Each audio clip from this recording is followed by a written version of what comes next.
Hello everyone, welcome back to my channel. Today I'll talk about independent and dependent events. So, the independent events are said to be when the occurrence of one event does not change the probability of occurrence of any other event with it. Like there is no correlation between two events. As we can see the example here, winning a card game and running out of bread. So there is no correlation between these two events.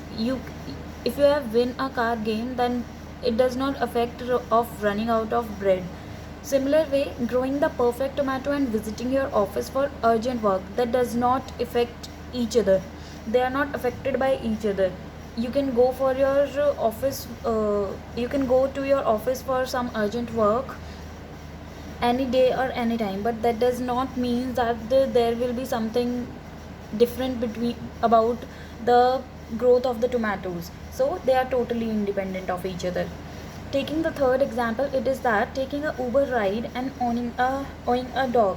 So you have taken a Uber ride to go to your office or to visit your grandparents or any other place, but that does not affect to be owning a dog. That does not mean that these two events relate to each other. They are totally independent of each other. So you may have a dog and you may take a ride to some other place, to any of the places, so that they are independent events. They do not depend on each other. Now we have dependent event. The events are said to be dependent event when the occurrence of one event changes the probability of occurrence of any other event, or we can also say that the previous event affects the probability or changes the probability of the next event. So here we have the example like didn't study and failing in exam. So if you would not study for your exams, then obviously you will fail in the exams. So these two events are totally dependent events. They depend on each other. If you will study, then you'll pass, otherwise obviously you'll fail. So that is the example of dependent event. They depend on each other. The second example is getting into a traffic accident and driving or riding in a vehicle.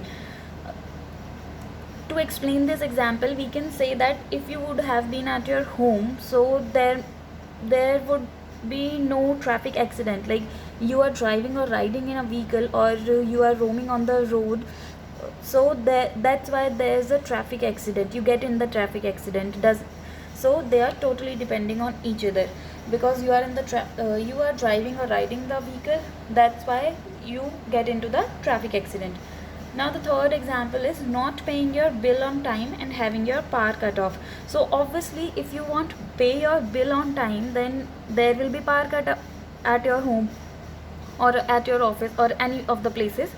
So if you want pay your bill on time, then you have power cut off. So they are depending on each other. If you would have paid your bill, then there must not have been any power cut. There would not be any power cut. So they are totally dependent on each other. The another example for independent event, we can say that like if I toss a coin for 3 times and it comes up to be heads, so what is the chance or what is the probability that in the fourth time it will be head? So it does not depend on the previous events, because it has the probability that head or tail, there are 50% chances of occurring both the events, 50% for the head or 50% for the tail. So it does not depend on the previous events, so that is independent event. I hope these two events are clear to you now. I'll be explaining these independent events with example with the multiplication law of probability in the next video. So stay tuned and thank you for watching. Thank you.